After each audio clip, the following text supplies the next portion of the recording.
दोस्तों, क्या आप जानते हैं कि मोदी सरकार द्वारा मंत्रिमंडल में विस्तार एवं इतना बड़ा फेरबदल क्यों किया गया? क्या यह एक राजनीतिक मजबूरी थी या कोई तुरुप का एक और पत्ता यानी ट्रम्प कार्ड?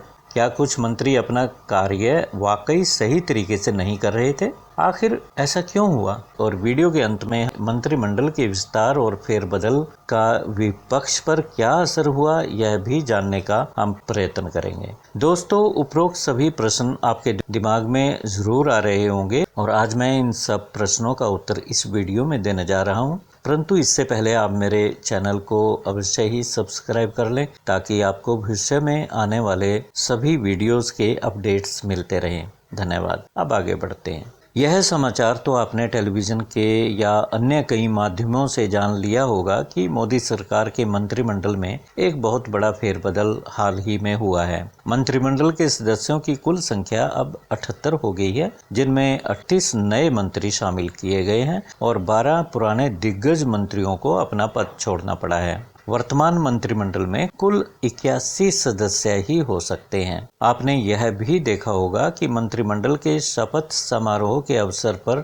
मौजूद सभी दिग्गज मंत्री जिनको उनके पदों से हटा दिया गया था, उनके चेहरों पर एक उदासी की झलक साफ नजर आ रही थी। दरअसल यह सब स्वाभाविक सा होता है और अचानक ऐसा हो जाए जबकि सब कुछ सही चलता नजर आ रहा था और आम जनता में भी इन मंत्रियों के प्रति कोई असंतोष की भावना दिखाई नहीं दे रही थी और यह सबको चौंकाने वाला तो था ही। अब आते हैं इस प्रश्न पर कि आखिर मोदी सरकार को अपने मंत्रिमंडल में विस्तार और इतना बड़ा फेरबदल क्यों करना पड़ा? यह एक अहम प्रश्न है जिसका उत्तर जानना अति आवश्यक है। विस्तार किया जा सकता था, परंतु 12 तजुर्बेकार मंत्रियों को क्यों बदल दिया गया? क्या यह एक राजनीतिक मजबूरी थी या वाकई प्रधानमंत्री इन मंत्रियों की कार्यशैली से प्रसन्न नहीं थे? क्या मोदी जी ने यह सब अपनी सोची समझी किसी नीति के तहत किया? मोदी जी ऐसी कार्यशैली के लिए जाने जाते हैं कि पता नहीं वे अचानक क्या कर दें, जबकि वे अचानक कुछ नहीं करते।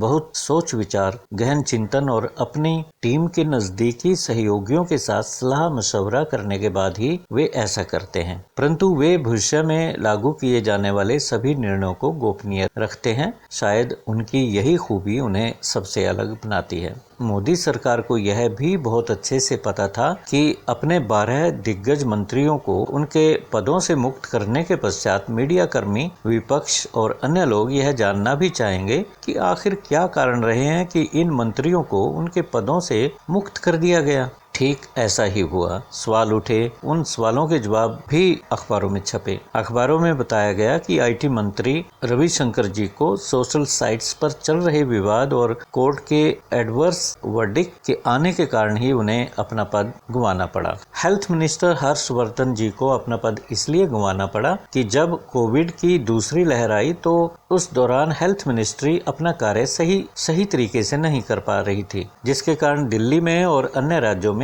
ऑक्सीजन की भारी कमी के चलते लोगों को अपनी जान गंवानी पड़ी और यह सब वास्तव में बहुत ही दुर्भाग्यपूर्ण था। इसी प्रकार से प्रकाश जावड़ेकर, डीवी सदानंद गुप्ता, टीसी गहलोत, रमेश पोखरियाल, संतोष गंगवार, संजय धोते, रतनलाल कटारिया, प्रताप सारंगी, बाबुल सुप्रियो आदि को उनके पदों से हटा दिया गया। दोस्तों, अगर यह बात सच है कि इन सबको उनकी अंडर परफॉर्मेंस के कारण ही पदों से हटा दिया गया है, तो यह डेवलपमेंट बहुत ही महत्वपूर्ण हो जाती है और मोदी जी की कार्यशैली में एक और नया आयाम जोड़ देती है। दरअसल होता क्या है कि बहुत ही कम ऐसे प्रधानमंत्री या मुख्यमंत्री होते हैं जो मंत्रियों को कार्यकाल के बीच में ही हटाने जैसे इतने महत्वपूर्ण निर्णय पूर्ण तटस्थता के साथ ले लेते हैं। आमतौर पर यह होता है कि कहीं न कहीं मंत्रिमंडल के सदस्य और मुख्यमंत्री या प्रधानमंत्री एक दूसरे को व्यक्तिगत रूप से भी जानते होते हैं और यह रिश्ता उन्हें कठोर निर्णय लेने से रोकता रहता है। उन्हें यह भी पता होता है कि यदि अचानक मंत्रिमंडल में भारी फेरबदल कर दिया जाए तो उसका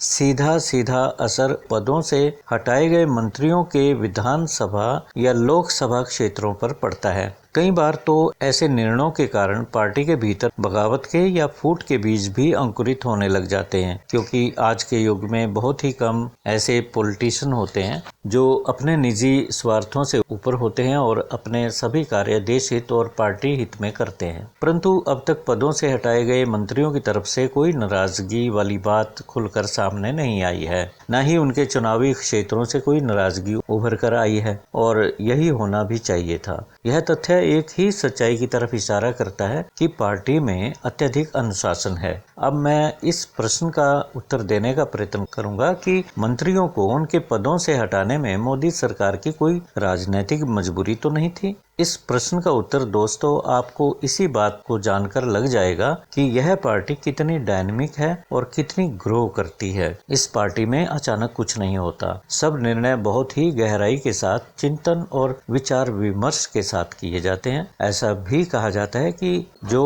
अति महत्व के विषय होते हैं उन पर विचार विमर्श प्रधानमंत्री के बहुत ही करीबी और परखे हुए विश्वास पात्रों के साथ किया जाता है, और जब तक निर्णय घोषित नहीं होता तब तक किसी को कानो कान खबर नहीं होती। दोस्तों, अब तो फेरबदल हो भी चुका है और विपक्ष अपनी टीका टिप्पणी भी करने लग गया है। मोदी जी ने नए मंत्रिमंडल के सदस्यों के साथ एक मीटिंग भी ले ली है, जिसमें उन्होंने साफ तौर पे नए मंत्रियों को कहा है कि वे अपने विभाग के पुराने तजर्बेकार मंत्रियों से सीखते रहें और अपने कार्यों पर ध्यान दें। वास्तव में मोदी सरकार मंत्रिमंडल में किए गए बदलाव से टारगेट अचीव करना चाहती है। कुछ राज्यों में चुनाव होने वाले हैं, निश्चित तौर पर उन पर भी ध्यान देना था। सभी प्रमुख समुदायों को मंत्रिमंडल में प्रतिनिधित्व भी दिया जाना था। चुनावी समीकरण बनाने के लिए मंत्रिमंडल में फेरबदल करना एक मजबूरी सी बन गई थी। अब आते हैं इस प्रश्न पर कि क्या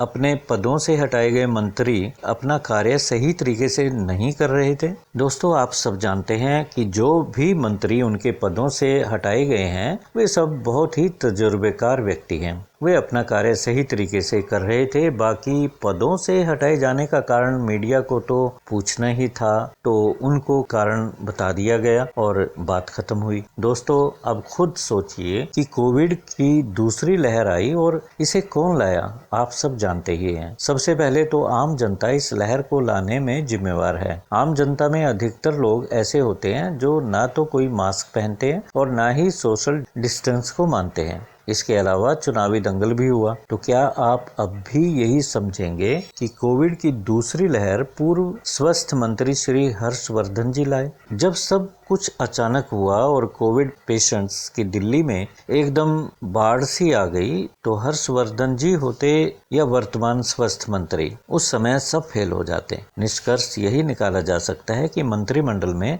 जो फेरबदल हुआ यह सब सोच विचार के बाद हुआ। इसमें अचानक कुछ भी नहीं हुआ और न ही किसी मंत्री की कोई अंडर परफॉर्मेंस थी। मंत्रिमंडल में नौजवान प्रतिभाशाली मंत्रियों को स्थान देना भी नीतिगत निर्णय था और एक अच्छी सूझबूझ वाला भी, क्योंकि देश के नौजवान प्रतिभावान व्यक्तियों को सरकार में सम्मिलित करना भी युवाओं में एक अच्छा संदेश देता है। और अंत में अब लेते हैं विपक्ष की बात। विपक्ष में कांग्रेस हो या बीजेपी, दोनों ही एक जैसा रिएक्ट करते हैं। यानी आज का विपक्ष कोई ना कोई मुद्दा तो उठाएगा ही। वे अपने सर्वाइवल के लिए कोई ना कोई मुद्दा उठाते रहते हैं, भले ही मुद्दे में कोई दम हो या ना हो। काश कि विपक्ष ऐसा हो जाए कि सरकार यदि कोई सराहनीय कार्य करे तो विपक्ष उसकी भी प्रशंसा करे, परंतु क्या ऐसा कभी होगा?